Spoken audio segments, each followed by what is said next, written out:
It started like one of those crisp royal mornings where everything looked too perfect to be real. The air around Lancaster Gardens carried that polished quiet, the kind that only exists before a storm. By 9, the palace lawns were a living postcard, trimmed hedges, marble lions polished to a mirror shine, and staff rushing with walkie-talkies pretending nothing was about to explode. What everyone didn't know was that behind those pristine velvet ropes and glass-cased artifacts, a silent war was already unfolding, one between two women who defined the monarchy in completely opposite ways. On one side was Princess Anne, disciplined, sharp, the living embodiment of duty before desire.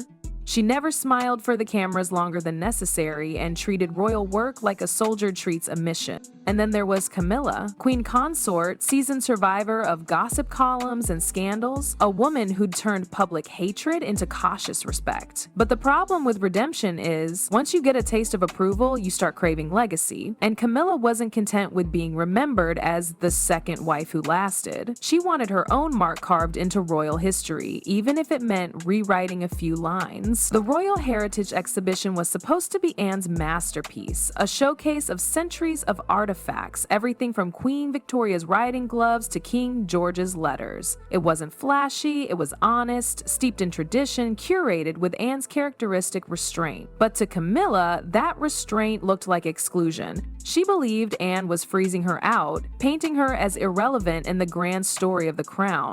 And so, beneath the calm of royal order, Camilla started plotting her counter move. A few weeks before the exhibition, Camilla began quietly assembling her own list of additions. Jewelry from private collectors, lavish pieces from abroad, even items that didn't strictly belong to royal archives. She told her aides it would modernize the display, a way to connect the crown to the modern woman. In reality, it was a power grab, a way to position herself as the face of the new monarchy. Every piece she inserted had one thing in common.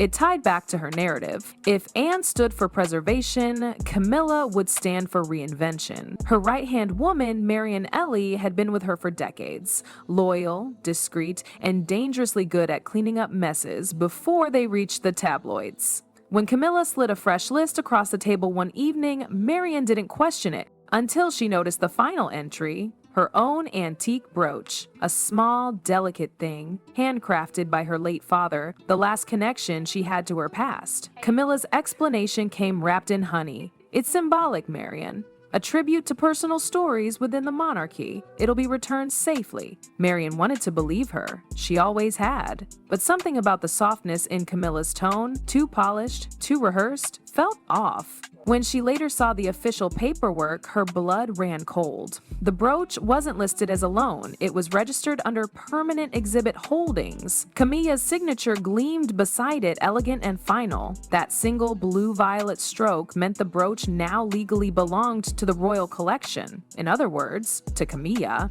That night, Marion sat alone in a dim corridor, her fingers gripping the engraved opal until her nails dug into her palm. She'd protected Camilla from endless storms, spun lies to defend her honor, but this was theft. Not of property, but of memory. And as she sat trembling, someone else noticed her. Anne didn't offer comfort, she simply asked, "How long have you been covering for her?" That was all it took. The walls Marion had built for 20 years cracked. Between gasps and tears, she told Anne everything. The altered lists, the falsified signatures, the private collections disguised as royal heirlooms. Anne listened in silence. She didn't rush to react or promise justice. She just said, "Then let's do this properly." And with that, the storm that had been brewing beneath the palace floor finally found its light. The next few days moved like a chess match. Every word, every glance, every meeting planned with surgical precision. Camilla thought she was weeks away from her grand triumph, from standing before the press as the visionary redefining royal culture.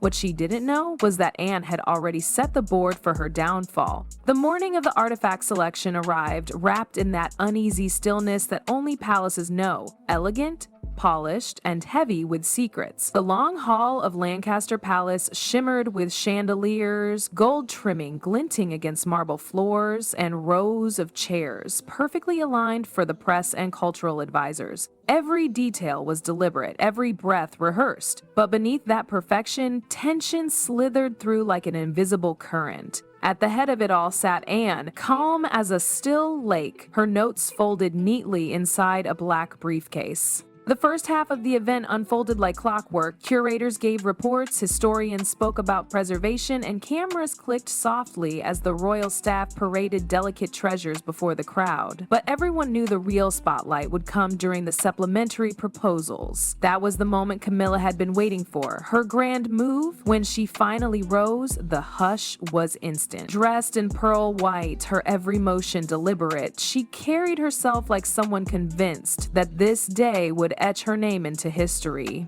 As the queen consort, she began, her voice smooth and confident, I believe this exhibition should reflect not only our past, but also the monarchy's living, evolving soul. Therefore, I humbly present an expansion to the display. Assistants stepped forward, laying out sleek black folders embossed with silver lettering, Royal Heritage. Modern expansion. The sound of shuffling paper filled the air. Reporters perked up, sensing the headline before it was written. Camilla's smile held that familiar mix of charm and quiet triumph, the look of a woman convinced that no one could challenge her narrative. Anne didn't move. Her gaze rested on Camilla like an ancient judge waiting for the accused to finish, and when the room finally settled into silence again, Anne rose with slow, deliberate grace. I appreciate your initiative, she said evenly, but I'd like to share something before we proceed.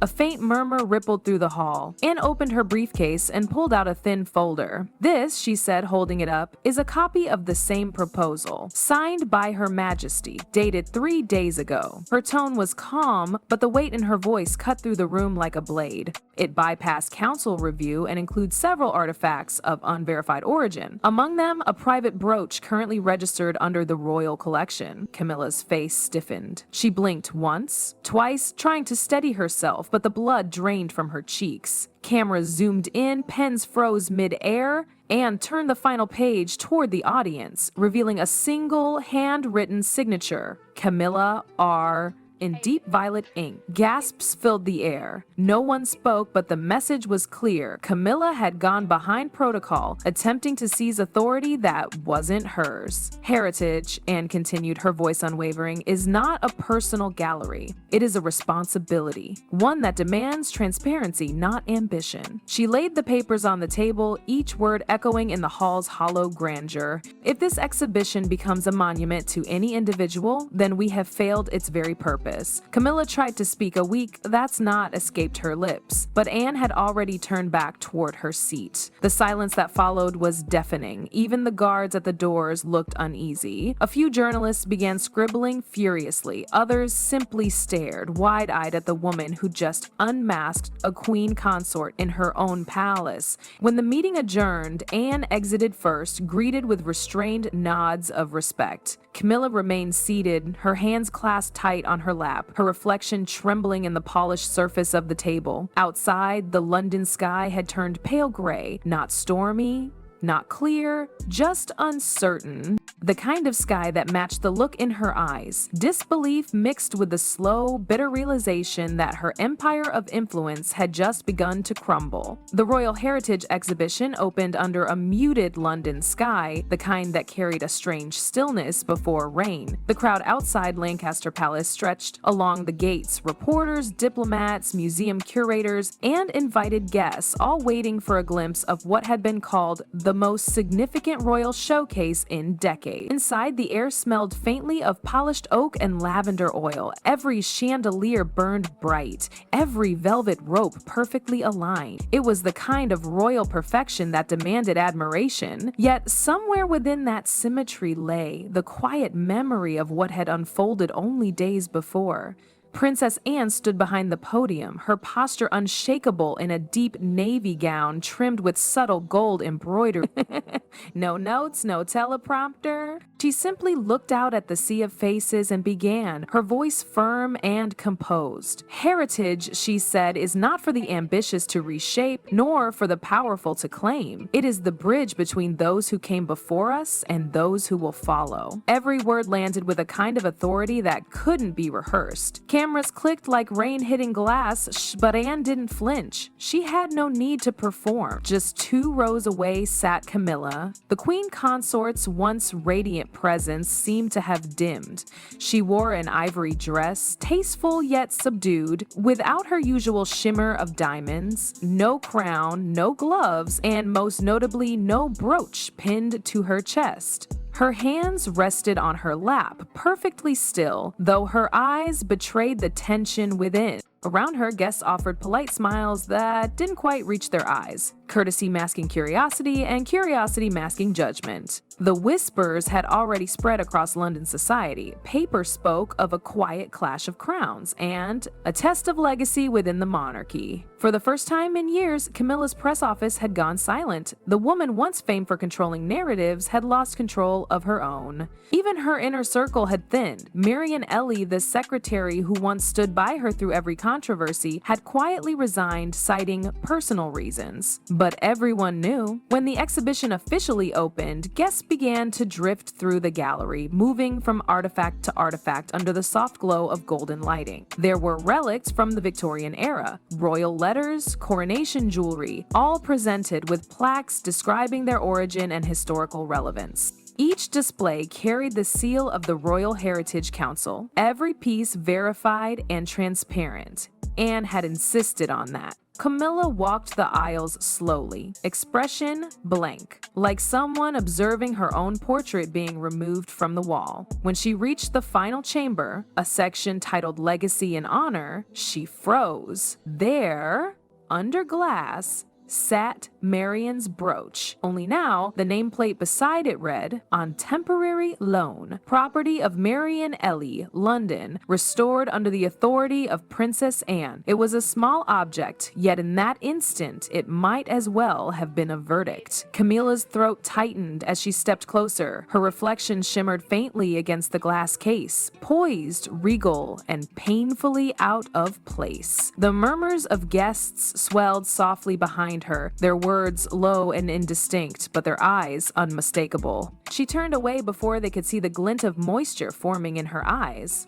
Outside, the autumn wind swept across the courtyard, carrying faint notes of violin music from the opening ceremony. Camilla stood by the stone archway, watching the press lights flicker against the palace windows. For a long moment, she stayed motionless, neither angry nor defeated, just hollow. Every power she'd fought for, every scheme crafted to rewrite her place, now felt weightless. The monarchy she'd tried to control had quietly rejected her, not through scandal, but through silence. And exited a few minutes later, flanked by council members. As she passed, she met Camilla's eyes briefly and offered a small nod, neither cruel nor triumphant, just final. Camilla returned it with a faint, almost invisible bow. Then Anne walked on, disappearing into the golden light of the corridor, leaving behind the echo of her words. Heritage cannot be owned, only protected. And somewhere within that vast palace of history and ambition, the sound of applause faded, leaving behind only the quiet truth that some legacies are built not by rewriting history, but by refusing to let it be stolen.